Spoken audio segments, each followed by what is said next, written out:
I started in this role as a local food activator, I started that process by trying to find out from the community what people wanted to see in terms of a local food system. So I started holding local food gatherings, talking circles, informal conversations every month, and they were open to anyone who wanted to come, and they were an opportunity for everyone to have some sort of input, talk about who they were, why they were there and what they wanted to see.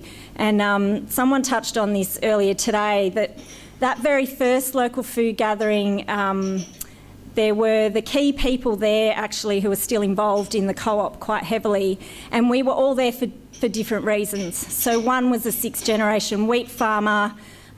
He had seen very high levels of cancer in his family and really wanted to see a transition from farming that was heavily dependent on chemicals to farming that was more about looking after the soil and the planet. Someone else was there because they had moved up from Daylesford, where getting an organic veggie box was really easy and that's what you did, and they couldn't believe that you couldn't get one when you were in Mildura. So there were different reasons that people were there. And after a while, we decided that we needed to do something, and we decided to start with a trial weekly local produce box scheme, which we called Out of the Box. And there are a number of people here today who were part of that journey right from the start, including Rach. So bear with me if you already know a lot of this story. So we ran that trial for 3 months. We limited it to 30 boxes. We had 30 subscribers pretty much straight away when we opened subscriptions. So we knew that this was something that the community wanted. They were saying, yep, we want to be part of this. What happened over the course of those 3 months was it became really apparent that we actually didn't have the produce growing here in our community. So it's a bit of a conundrum when you live in a food bowl, but you can't get enough produce off local small farms to fill 30 boxes a week. So our criteria for the produce was that it did have to be local. We wanted it to be preferably grown without the use of chemicals, to regenerative practices, and that was something we did sort of relax a little bit during the trial because we actually didn't have any other option. So that led us to then, okay, well, we're trying to address this problem of how do we connect local people with growers so they have more access to local food. But now we had an even bigger problem, was how do we find farmers to grow this food? So also in our region here, we have around 25% of land in the irrigation area that is no longer utilised for food production. A lot of people refer to it as dead land, and you can see it as you drive around through our region. So in the conversations that we were having early on, we also started having people who owned some of this land offering us access to that land to grow food. They didn't want to farm themselves anymore, but they were happy, they wanted to see that farm productive, that land productive, if we could find people to grow the food. Unfortunately at that time in our group, we didn't have anyone who wanted to farm. So around this time, we quite by accident connected with a research project that researchers from the University of Wollongong and Melbourne were undertaking. They'd been visiting our region for a couple of years, interviewing new migrant farmers, and they were interested in how their skills and experience in farming translated here in Australia once they arrived. The biggest finding from that research was that those farmers weren't farming after they arrived here because they didn't have the resources to access land. Those researchers are also the ones that Carly referred to before. They're involved in the work that Carly's doing. So these research findings were presented at a workshop in Mildura. So if you can picture this, the researchers had a particularly strong connection with farmers from Burundi in East Africa, and they had been involved in these interviews over a couple of years, and then the research project was winding up, and they went to the researchers and said, well, this is great that you've found all this stuff out, but we still don't have access to land. So can you help us access land? And the researchers said, well, how about we put a workshop on in Mildura, we'll invite all the stakeholders, and hopefully, you know, someone can do something. So we're in a room, we've got all the stakeholders, people from council and TAFE and La Trobe and different places, and then 3 of us from the local food movement. So 2 of us are in the room and there was 1 other. And people started throwing ideas around and we started looking at each other, and then I eventually put my hand up and said, well, we might be able to help. We've got access to an acre. We've got people who want to buy local food. You know, maybe we can set it up as an experiment and see what happens. So that then led to the Sunraysia Burundian Garden pilot project, which John might refer to that a bit later. That's an ongoing thing now. So around this time then we also decided that we needed our own organisation, and we incorporated as Food Next Door. And we relaunched Out of the Box. The photo is of some beautiful boxes on the left and some happy customers on the right. We just turned 2 last week. So it's a scheme, it's small. We have about 60 households we supply to every week, but people are very committed to it and want to see it keep going. And I'm running out of time, so I wanted to mention our transition from an incorporated association to a co-op, because I think it's something that for us involved is a really important and strong part of what we're doing. So I don't know how familiar people are here with co-ops, but co-ops have to have a social impact.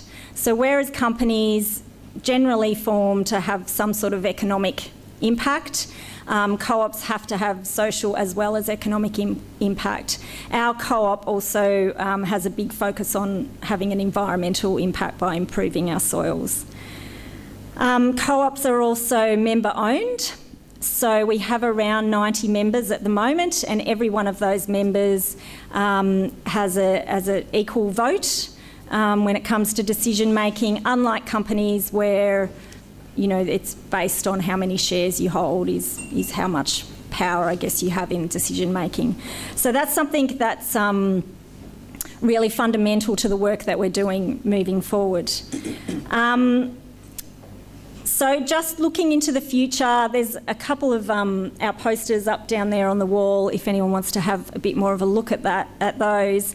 We've just received funding from Regional Development Victoria through the Regional Partnerships Program to develop a community demonstration farm on 4 acres of land that's really trying to expand this model that we piloted with the Sunraysia Burundian Garden. So I'm happy to say that last week we broke ground on that property and have started installing the irrigation there. So that's very exciting. And we've also just recently been advised of some funding to set up a community water bank through DELP's Climate Change Adaptation Program. So that's another project we're really excited about. It's an idea that's been around for a while, but as far as we know, no one's ever done it in Australia. So, you know, doing these new things that we have no precedence for is something we seem to like doing. But that the basis of that project really is to be able to have a water resource for small-scale farmers who are growing food for our region, so that water will be available and kept in our region for our people to eat food that's grown here. And I'll hand you all over to John now.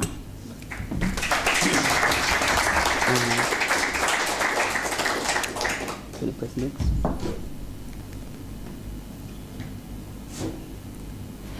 Thank you, Deb. So normally when I meet someone or someone new, they always expect me to have this African name, long name. So my name is John. It's not yeah, so I always let Debbie to talk about the boring stuff, then I'll come to talk about the good stuff. Sorry, Deb. yeah, so to be honest, I just want to say thank you to Reg. I think this is something we've been missing in Mildura. And I think this type of events, we need this type of events to motivate our community. So as people who present before me, pretty much they said everything that I was gonna say.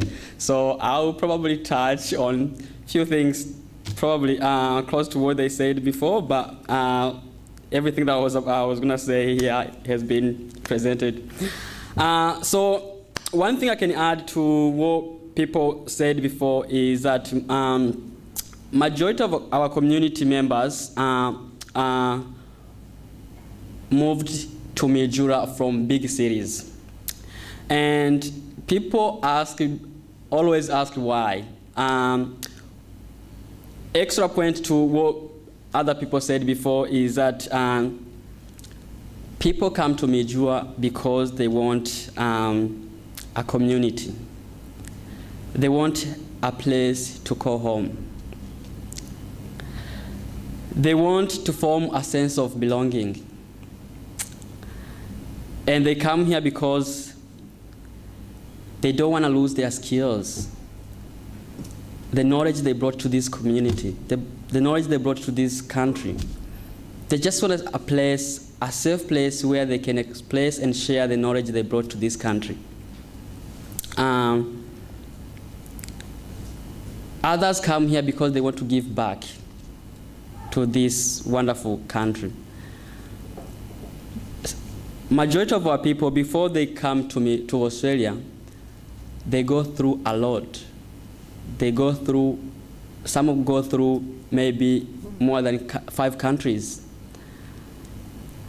Other people like me never been in my motherland, which is Burundi.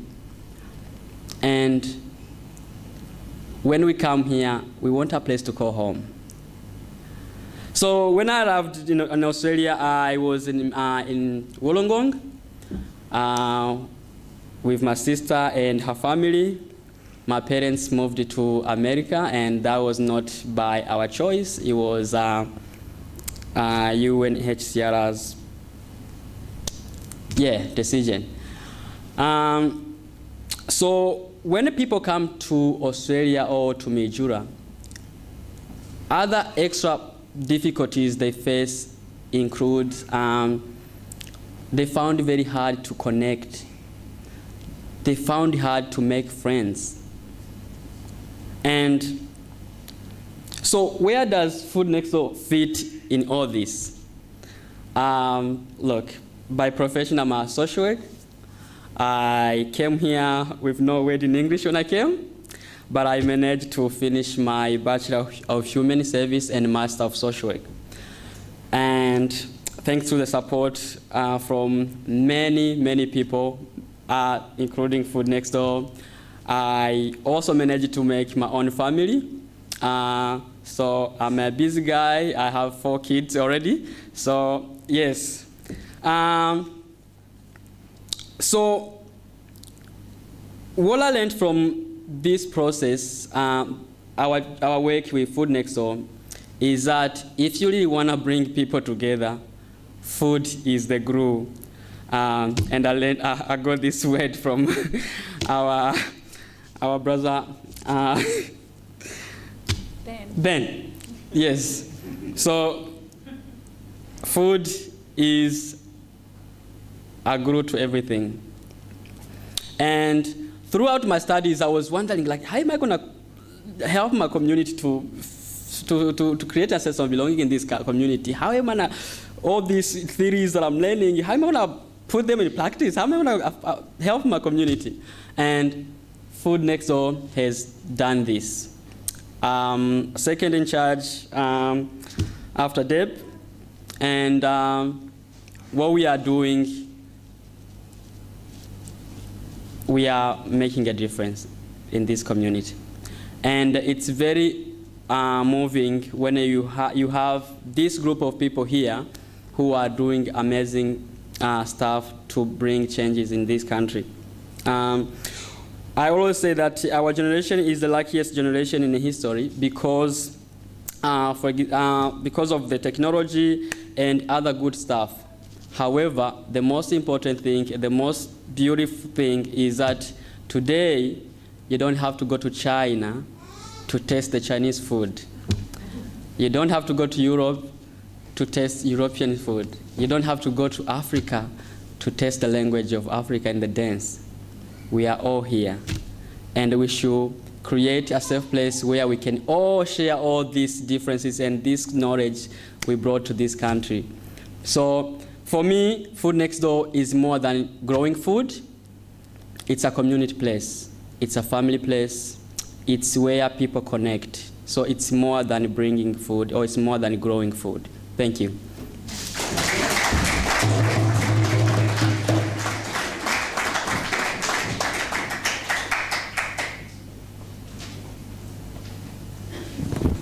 Wow, fantastic story, and can't wait to see it next year and the year after. There'll be 100, 200, 3,000 boxes. Well, anyway, I'm pushing the envelope there. Fantastic story, and thanks, Deb, for the great work, and John. Now we're going to call in Sam. But before we bring Sam, I've got a quick bit of information that Rach gave me. We can't exit. We're locked in now. We can't get out of this place. That's a good thing because we've got a lot of disco music and a lot of drumming to do. But seriously, we've got a gate at the back. Is that right, Rach? Right there, that gate, so you can get out by the back gate, and we'll take you to onto Silver City Highway. Is that right? Yeah. Wonderful. What a great name, Silver City Highway. And drinks at 4 to 5 p.m. and more disco. So stick around. On that note, this guy I've seen talk is an inspiration.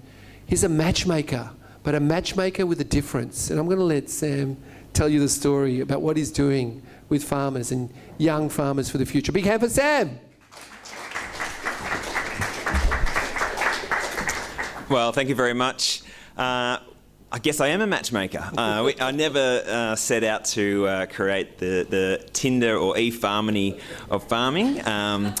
It just happened, had an idea and went for it. And that's what I'll talk to you today around our vision of getting or making it possible for anyone with that dream to own a farm to say it is possible. So I'm saying today you can own a farm if you so wish. It's absolutely possible. You don't have to be a multi-millionaire to get there, just through a bit of hustling, being a bit of an entrepreneur, relationships, and trying a few different things, you can get there. So I want to inspire you. So I'll talk about this from a number of angles. One is if you are an aspiring farmer, how you can follow that your dreams. I want to talk to retiring farmers because I think you are key in all of this in how you can attract the next generation of farmers onto land by sharing ownership, and particularly want to focus on communities and how communities can be matchmakers. I know everybody loves matching friends together. Now you can move into farmers and how you can match farmers together to co-own farms together. So we are matchmakers. They're the three groups of people that we work with: aspiring farmers, people who are farming but just want to take that next step and own a farm. And ownership, we can unpack that probably later, but that means different things to different people. But ownership is the key idea we're working on here. Retiring farmers and investors. And I know when you say the word investors, people cringe and go, "Oh, you mean just rich people from Melbourne?" I'm saying for $2,500 people can be investors in farms, and locals should be investing in farms, and I'll unpack that concept as well. But our job is to get those groups of people and match them together in whatever combination is best around whatever farm that comes to us, so that's a win-win for everyone. Three things we do is around hope, farm ready, and matching. A lot of my time is spent in front of my phone, creating content, inspiring people that they can own a farm, because there is a massive mental barrier here for most people that if they aren't going to inherit the farm, they just think, well, that's it. There goes my farming dreams, and off they go into Melbourne or to Adelaide and live in and work in a skyscraper. And I think that's terrible. So we're spending a lot of time just creating content, getting case studies, throwing ideas out there, commenting on negative articles about farming, and show that it's absolutely possible for you to own a farm. So change your mindset, and then we take them into that next step around farm ready. So are you good enough to run a farm, co-own a farm? Could an investor back you? Would a retiring farmer be willing to back you? If you haven't spent that time getting your skills up, who would want to back you? So now that you've got the hope, get out there and get farm ready. And then the third is matching. So we're finding matches, but most of our work is encouraging aspiring farmers to make their own matches. And again, I'll throw some ideas around how you can go about doing that. This is the typical journey of farm ownership. It's long and varied and unusual and unknown, but we say to aspiring farmers that if you have that, and sorry it's a bit fuzzy, but in that far right hand corner it says buy a farm. If that's your goal, there's many ways to get there, and we say get out there, get a job, lease some land, be a contractor, do fence contracting, manage a farm, just get out and get the skills, because if you want that ultimate goal of owning a farm, it's going to take a while, maybe 5, 10, 15 years, but it's absolutely possible.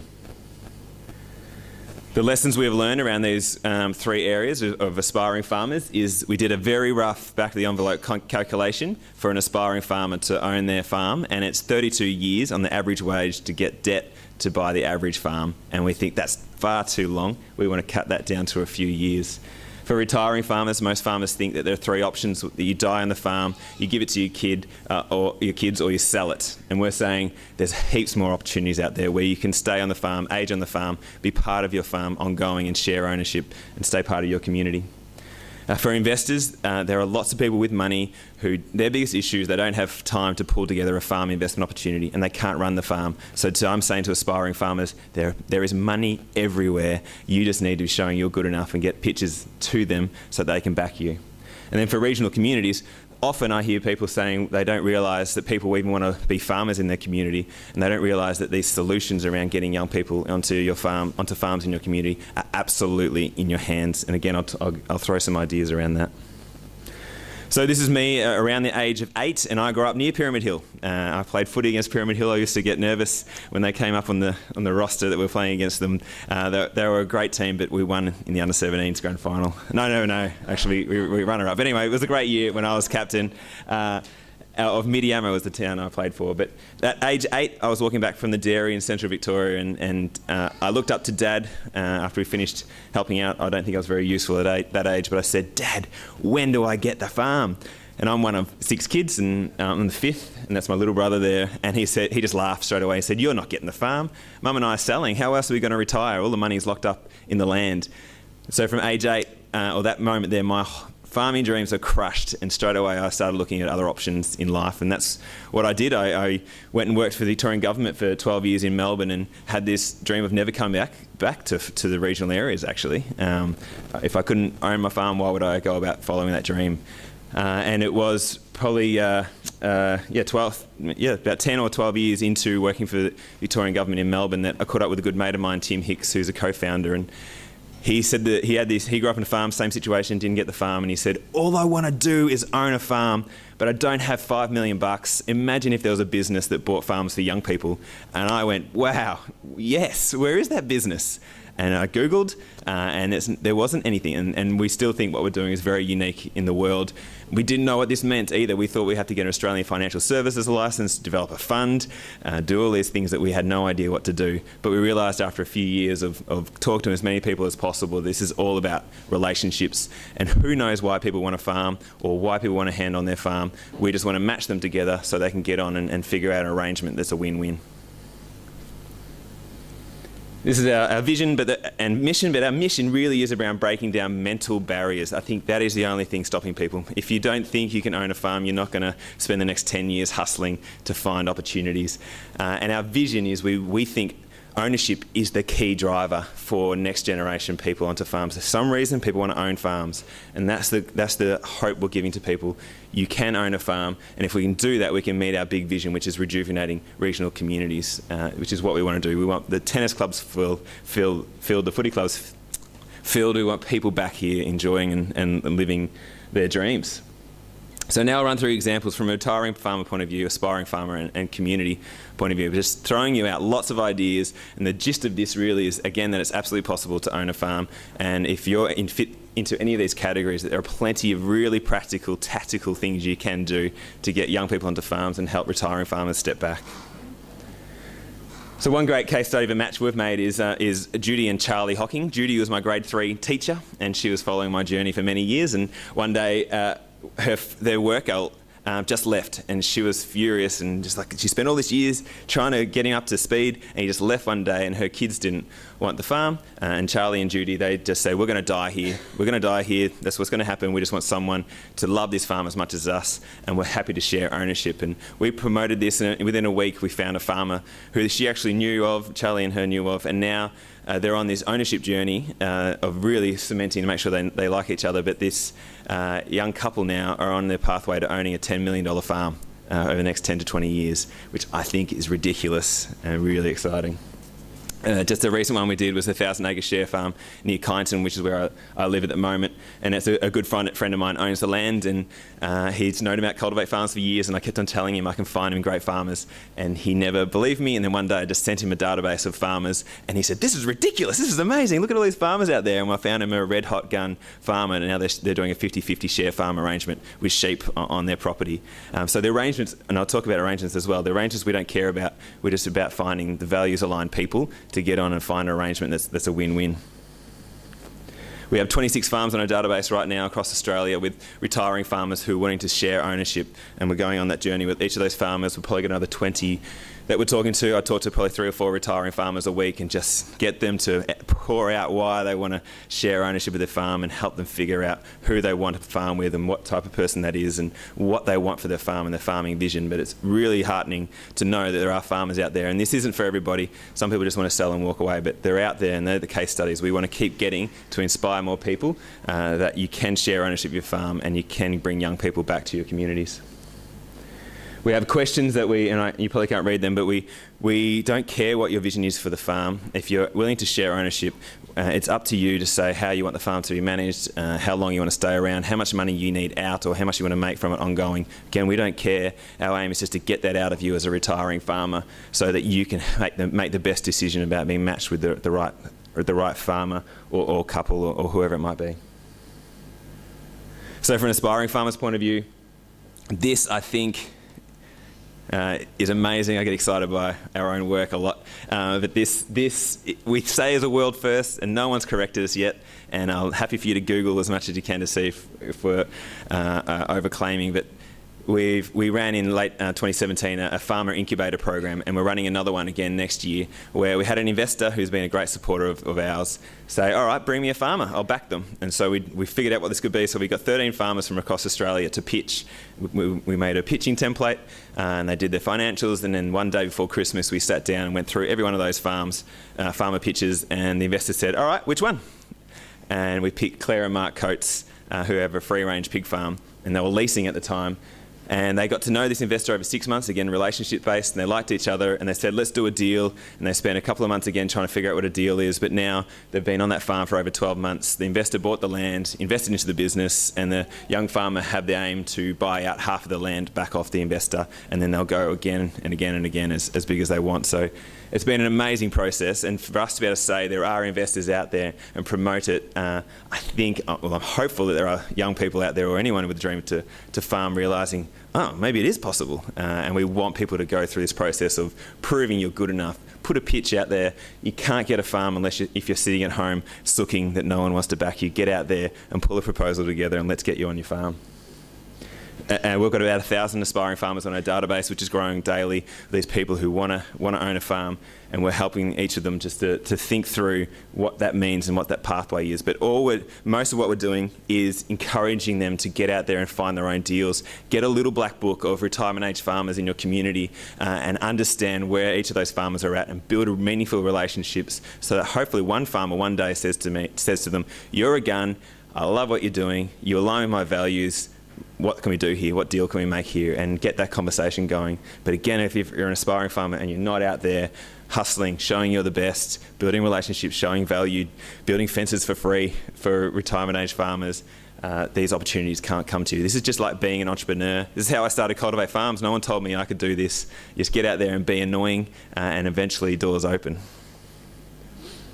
Who are investors? I think this is really encouraging, and we're proving it, and I'm throwing lots of ideas out there to people to unpack that. But this is mainly to show I think there's so many ways that you can get money in to back you onto farms. There's those wealthy individuals that I talked about. There's how do you get that second left from the left there? How do you get the farmer that you work for to be an investor into a farm with you, and you co-invest with them? There are wealthy farmers out there who want to expand their empire and after Top Gun entrepreneurs to expand their empire with. Why aren't you putting your name out there to expand with them? There's retiring farmers, which is the base of our model. There are retired farmers with millions of dollars in their bank account in town, wondering what to do with it, figuring out the share market. How are we unlocking that money? There are lawyers and accountants and other business people in town, locals who have money. Friends and families, self-managed super funds. Equity crowdfunding. We haven't even tapped equity crowdfunding yet. For $2,500, as I said, you can own part of a farm. How the romance behind that. Banks give you lots of money. 60% of the debt or the price of a land is what a bank can give you. That's ridiculous. Now you've just got to find the other 40%. And then yourself. So are you saving? Have you got enough money yourself to put into this? But you need to be investing yourself as a farmer. And then just regional communities.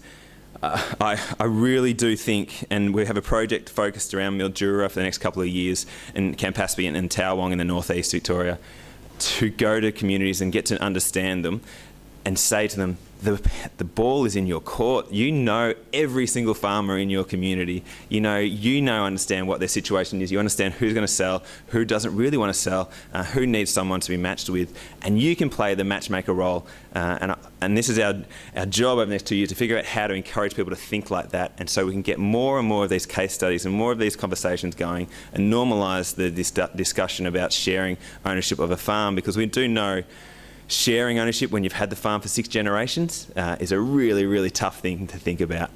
So we need more case studies to show people it can be a win-win, and you can realise the vision for your farm, no matter what it is, and we can find the right people for you to be matched with.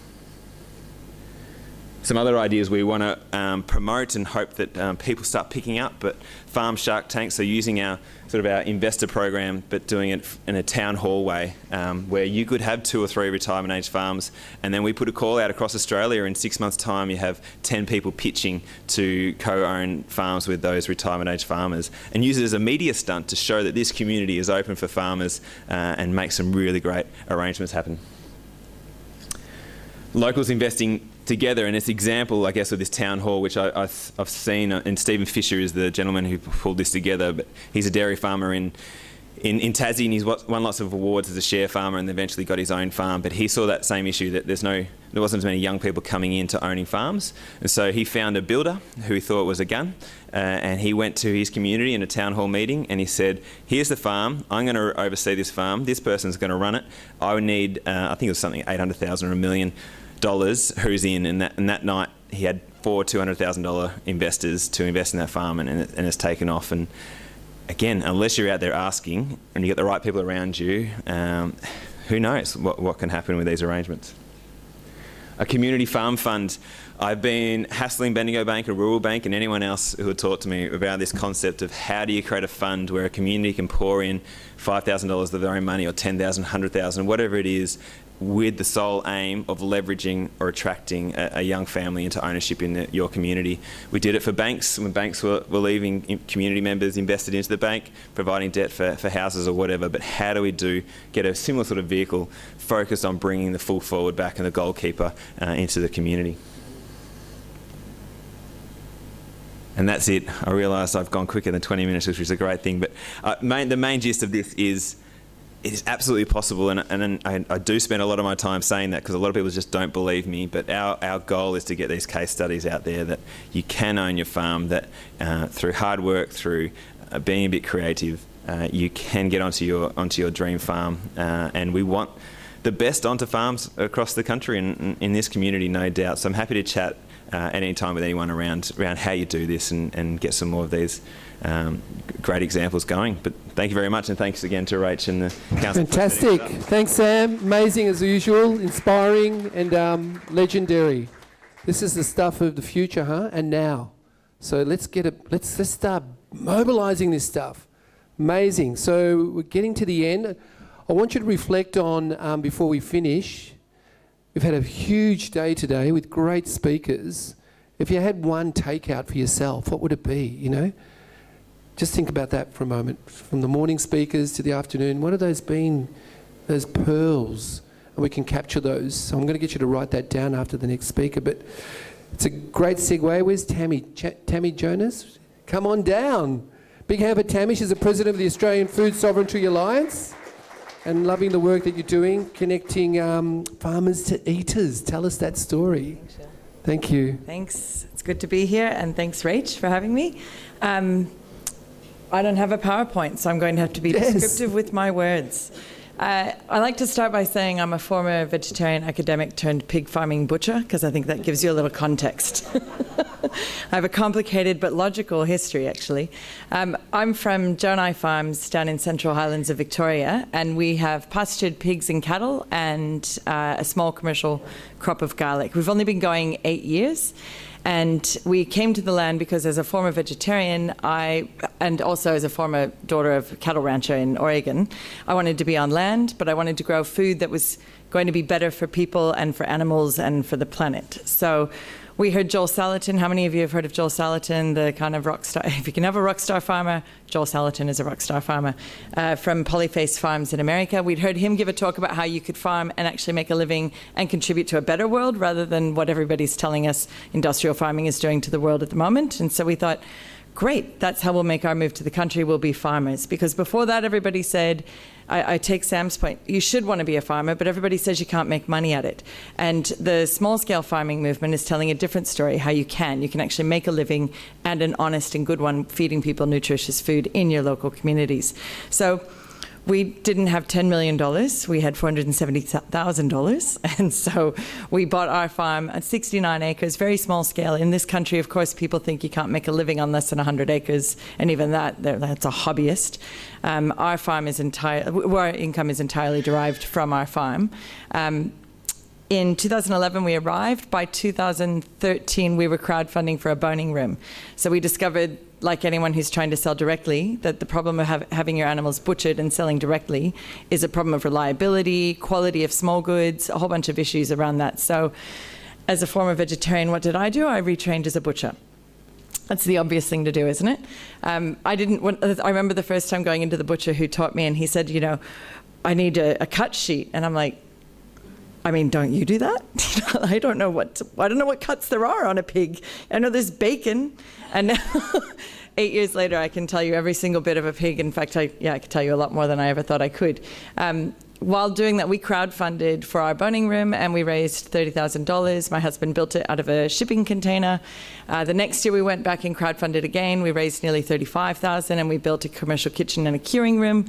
And at that same time as building those facilities, we changed from just doing online sales, we never did farmers markets, to what's called community supported agriculture, or CSA. How many of you have heard of CSA? Okay, great. That's good that there are a few. CSA started in Japan in the 70s. There's something called the Takeouts principles. It's 11 principles about reciprocity, accepting all produce that's given, sharing the risk as well as the rewards with the farmers, rather than the farmers having to bear the risk of nature and the vagaries of markets and things. So people sign up for, in our case, a minimum of 12 months, and some of them have been with us the whole nearly 7 years we've had it. We've been a CSA, 6 years. In that 12 months, they can either pay up front or pay monthly, but they have to stay with you for 12 months. How many farmers do you know that have 12 months absolute certainty that all their produce is sold for that entire year? So we have that. We actually have a 20-year waiting list for Melbourne. We have lifetime assurance that everything is sold for the rest of our lives. And how do you achieve that as well? Well, unlike some of Sam's pitches, you don't grow. I will always have a longer waiting list than I can supply as long as I don't try to supply it. So if we stay capped to 80 members, which earns us a sufficient living, because we only want sufficiency. We call it radical abundance. You know, we're really into radical. So we also have radical transparency on our farm. But we have self-sufficiency. We eat very well. We're able to travel each year, and we can pay all our bills. That's what we need for sufficiency for our family. So we don't need to grow. And what I actually do with my waiting list is I send them regular updates of the other CSA farms that are starting now in our area.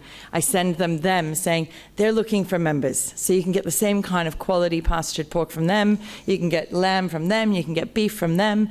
You can get garlic from them. So I consider myself kind of the gateway to ethical meat in our region, because I can't sell them anymore, but I have plenty of farms popping up who can. And then you have community sufficiency. You actually repopulate these regional communities the way Sam's trying so hard to get more farmers onto land. You can do it so long as everybody who comes along only takes their share and not everybody's share. So for us, going small and staying small and helping other small farms pop up is really critical to what we believe in. So I'll give you an example of how the CSA actually did save our ass in 2016. We thought rather naively that unlike veg farmers, as livestock producers, we weren't at as high a risk of needing to share some big risk, tomato blight or, you know, hailstorm destroying all the vegetables. But we had a fertility problem in 2016 that was a combination of things: an aging breeding herd. We had seasonal infertility because it got really hot. I'm in the Central Highlands. It was hot by September, which is not how it is around Daylesford, I can tell you. So our pigs were not as fertile because of the heat.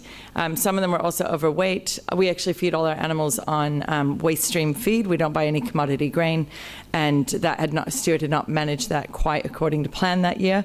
So we had to write to the members and say, we don't have enough pork. We're actually short, and we're going to be short for the next 6 to 9 months. And are you prepared to stay with us? You're going to get bags that weigh less. But I had cures by then. It's like that's the purpose of cures, right? Put them away for when you need a preserve. I had cures, and I said I can add the value in the cures and the bone broths that we were making by then, but I can't give you the full kilos. And they all stood with us. I mean, sending that email was the scariest thing I've ever done. You know, please keep paying me while I give you less. And they did. And neither of us had to go work off farm. We weathered it was actually about a year before we fully recovered. And we had to, as we lost members naturally, if they finished their term and didn't re-sign up, we had to take that less numbers. And we just dealt with a lower income over the course of that year. And then when we built production back up, we were able to provide them not only with their full bags, but now I always, in times of abundance, I share it. So if you've got a 6 kilo bag, you're going to get 6.5 to 7 kilos whenever I have it, because I want you to know I've looked after you for a time when I might need to me. That's how it works both ways. Also education. I've created this CSA members guide. It started as a really short thing to give them lots of advice about how to be a good CSA member and how I could be a good farmer. It turned into a 20-page document. It's basically a book. And so the first 10 pages are all the tips and logistics of the CSA, and then there's 10 pages of how to cook every single cut you might ever get in your bag, and about half a dozen recipes for the things that are least familiar to people as well.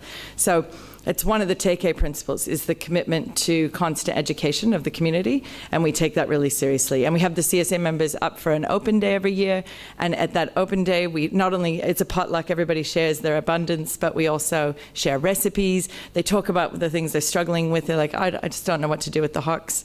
And so I've given them a beautiful sweet and sour hock recipe that I make. Now I can't keep up with how many of them want extra hocks. And so I don't have this problem either of carcass usage. Every single carcass is fully utilized every fortnight when those bags go out. So to apply that to a community like Mildura, though, I think, as was mentioned by Deb and John already, this is a broadacre, community of farmers, not like my region where there are heaps of small-scale farms. We have broadacre as well, but far more small-scale than most regions. So CSA is really easy when you are small and you have a big potential market. We're only an hour from Melbourne, and we also have a pretty reasonably populated region where we are. And they're educated, they're highly They're motivated to eat good food. So for me, it's easy, frankly, to run a CSA.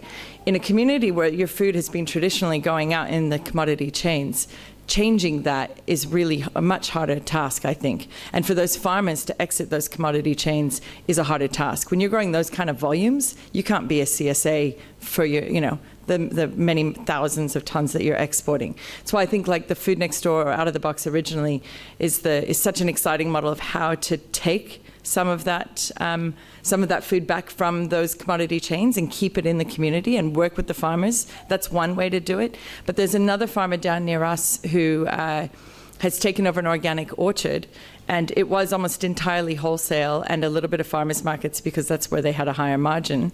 He's actually trying to reverse that entirely, and he started a CSA, which he's a bit of a genius. The media release went out, and his CSA spots were full pretty much overnight. Who doesn't want organic produce delivered to your door sort of every week?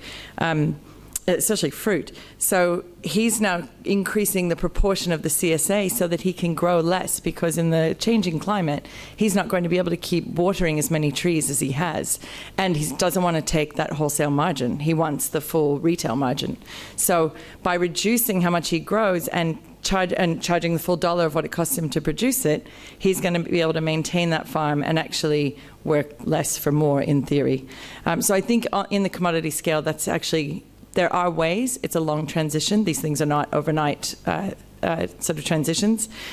There's a grains conference happening in Trentham on Monday, Tuesday, Wednesday, and I think that's probably the most exciting example for communities like this to be thinking about.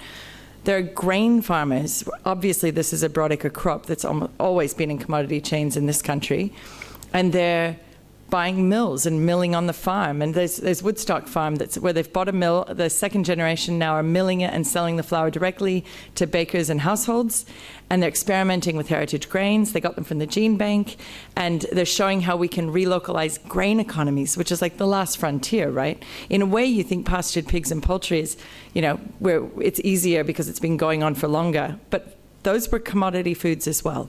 So these were all things that were developed at volume for commodity chains, and they're being brought back to local scale. And I think taking all of those examples, and our current intern is Colombian, and he's just now going to Colombia to see how to relocalize coffee economies from Colombia, which is like one of the biggest producers of coffee in the world, them in Brazil. So not everybody, many people are thinking about these things and how to take things back from those long supply chains, and how to control things for the farmers, and how to supply your local communities. And I think CSA is one example, but there are lots of other ways that we can keep the food in the community. Also, just shortly, we need to stop exporting everything we grow. Exporting 60% of what we grow in this country is not going well for us. We are losing so much water and topsoil and selling it overseas, and only a few people are profiting from that, not our communities. And this community could really support your farmers in a transition away from that model to the benefit of the farmers and the entire community, if we think about these ways to kind of connect back to the local eating community. I think that's all I want to say.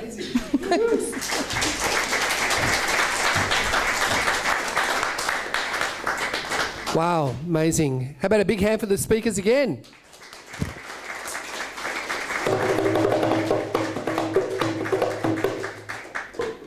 I think we're going to get them back on the stage. We've got a little Q&A, so come on down. I just want to do a quick plug. Michael Schumann, he's a Jewish attorney economist, the guru of localism globally. He's written a dozen books on going local. We're bringing him down with his new book about resilience and localism in March. So we'll hopefully do a regional tour with him as well. Yeah, sounds good? Amazing, and is really creating the DNA of this localist story. Yeah, so I just want to plug that in. Wow, food, glorious food.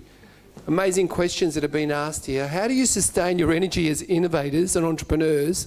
What keeps you inspired to fight the good fight? That's a big question. So give it a shot, starting from the top. Fear. Fear. Well, there's two motivators, fear and love. Start with fear.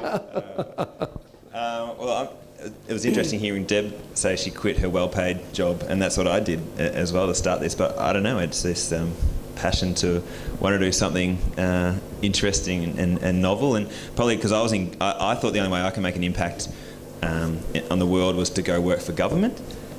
I don't know why that was, but no one else told me anything else. And I didn't realise I was wrong for 12 years. And then this idea that I can start a business that does good and I can just make it up and I don't have to report to a minister or my superiors. I can just come up with an idea and go for it. That's so freeing.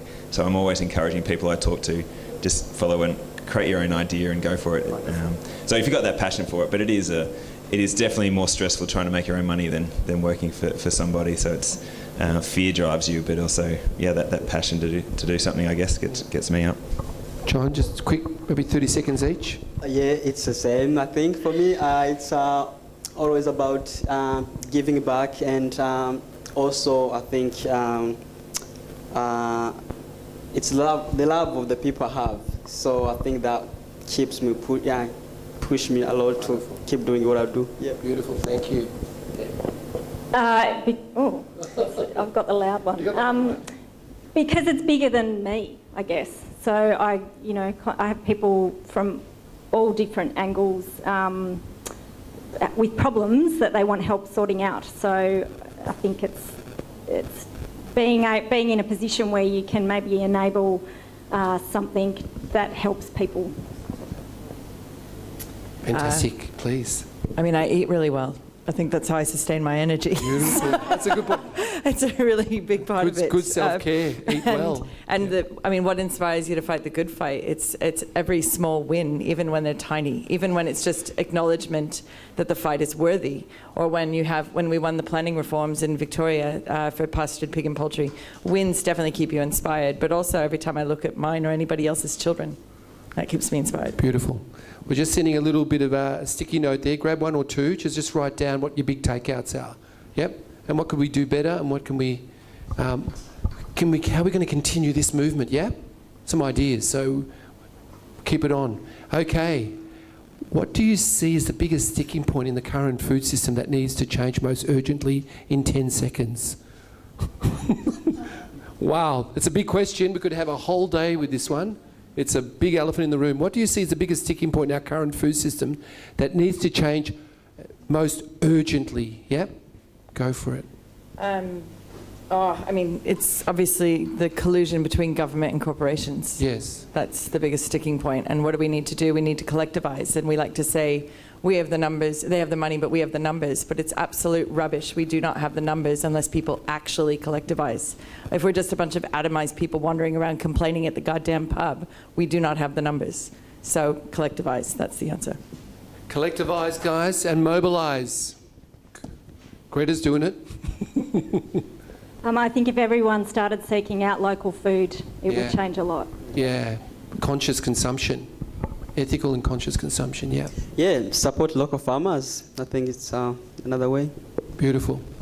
I think it's creating more positive stories. I think a lot of stories in the newspapers definitely are very negative about why would you farm in the first place. So keep finding those inspirational stories to inspire the people to follow their dreams. Wonderful. And Sam, we might stay with you. What do you think is the thing that aspiring farmers find most appealing about owning a farm? And what's drawing next generation to this profession? Yeah, what's going on? Well, I think even when the robots come, I think people will still want to know where their food is from and be part of that connection and want to farm. So there's something innate about this desire to farm that you'll never get rid of. And this idea of ownership, I think most people think it's around land, but I think it's just this ability to direct your own future and be able to work the soil and make your decisions and not be burdened by somebody else. Be that entrepreneur. I think that entrepreneurial spirit is probably what's driving most farmers, and that ownership is a vehicle to get that, I guess. But you can get it through a long-term lease or owning the business that sits on top of the farm. But there's something about, maybe I haven't really thought about it in too much depth, but that entrepreneurial spirit I think is the thing that drives most farmers to do their own thing. Great. And John, there's a question for you. What's the most important thing needed for migrant communities to adjust to farming in a new country? Yeah. Oh, I think create connections between migrants and local farmers. Because one thing I learned through this work that we do, I think people are always afraid of unknowing, and once you break that, it's always easy to to adjust to this farming. Yeah. Beautiful. Yeah. Beautiful. Thank you so much. And Deb, I couldn't believe what you said before, that there was some level of a fresh food desert, local fresh food desert in, of all places, Mildura. I was quite shocked. But how do you start? Where do you start to create this box system when you do have that? And what are the lessons learned? Like, where do you... Well, we started it as a trial because that's always a good idea, because then if it fails, it was just a trial, so then you can change it and do something differently. Test it. But we've invested, over the 2 years, we've invested a huge amount into mentoring new farmers. So we have a number of new young people who are farming. One of them who was in some of our photos, he's been farming for 1 year, and he started farming because we existed and we offered him an instant market for him to sell his food into. And we work with our farmers who supply us and say we will prioritise buying from you before we buy from anyone else, as long as you agree to sell us what you grow as a priority before you sell to anyone else. So. Fantastic, thank you. And Jade, both these questions are yours, I think. I love the concept of radical abundance. How does it work? And do you share that radical abundance with your buyers? So what is it? What? I love that I got called Jade, because I think we're both equally enthusiastic, but it's Tammy. Oh, sorry, I said Jade. Tammy. Right. I'm happy to be called Jade. She's gorgeous. So I think the wrong sheet. So radical abundance, we actually got the terminology from some of the theorising around degrowth. That started as a movement in about 2007-8, and one of the ideas behind radical abundance is that, as I said before, it's not only abundance for me, it's abundance for everyone.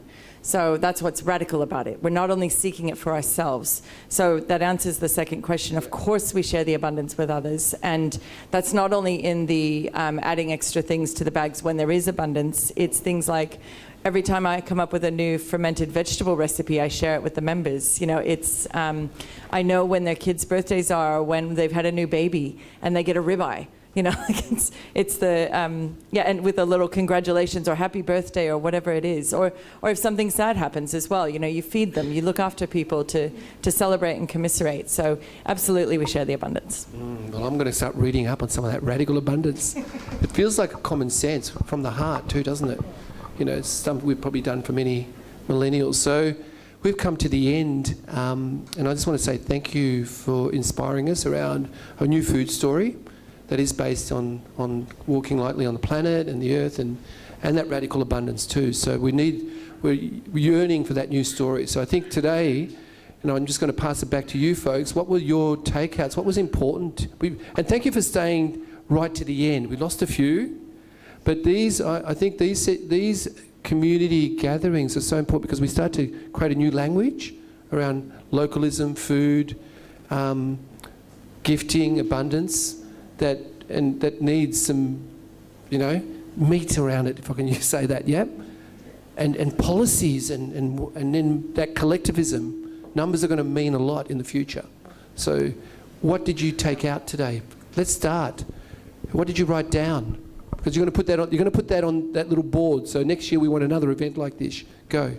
Let's reinvent the village. Let's reinvent the village. Yeah, here. We're getting a lot of nods. The village people will return. I knew that was going to come back. If you've got an idea or a passion, just stick to your guns and surround yourself with other people. Yeah, that's such a good one. Thank you for sharing that. Surround yourself with good people, yeah? Yeah, they're going to feed your soul. Stories and connection create the most change. Yeah, so here's to the storytellers in the room and who inspired us with great stories. We're yearning for a good story that will nourish life, yeah? Think about that today. What is a story that will nourish life? I'm just going to open it up to the group now. Who'd like to just share? Go for it. I would say nothing is done in isolation. Connection is everything. Yeah, absolutely. We're better together, folks. This is the time. Moving on up. A couple of others who'd like to share a takeout today. At the back. Define your why. Fantastic. Such an important one. Yeah. Define your why. What else? Yep. A couple of others and we'll move. Sorry? Love. All you need is love. I knew we were going to end on love.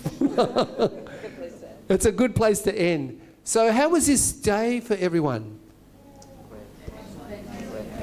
Call out some words. Excellent. Yep. Inspirational. Mind blown. Transformational, yeah. I mean, there's a lot that we shared today together. You know, there's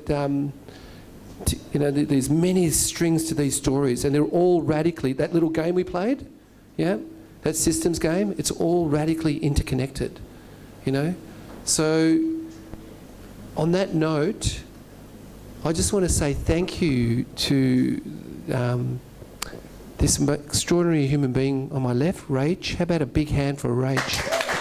And the council support team that supported you. There was a whole heap of other people. But Rach sort of just made it all up and created an event. You sort of said that. Sorry, I don't want to put you on the spot. But how amazing, because that's what we're going to have to do. And good on you, Rach. And big hand for us for keeping the energy of the sound. Big hand for us. And the food, the yummy food we had in this beautiful space. And big hand for all the speakers again, folks. Yeah, woo! So, what else have I missed, Rach? I think that's about it. So let's make sure that, you know, we go out and create more of these spaces. I know you will, young man. You already said we're going to... Huh? Yes, we're all young, we're all youthful elders. And, yeah, go out and create these spaces in our communities. This is the soul food that we're all waiting for. Anyone agrees? This is what we're going to need. Big time. Should be packed out, you know, these events for this new story. And that's what I'm excited. I've been waiting 30 years for this. It's been a bloody long time, but here we are. So another hand, big hand for everyone. We're going to have some drinks for the next hour, and we're going to send you all the videos. And if it's okay with the speakers, we'll check in with them, all the PowerPoints and the links. Would that be good? As long as they're happy with that. And we've got links to little guides and for creating a good town and a whole heap of other stuff. So fantastic. Enjoy, folks, and thank you again for your gifting and generosity, and go well and create great places that people love.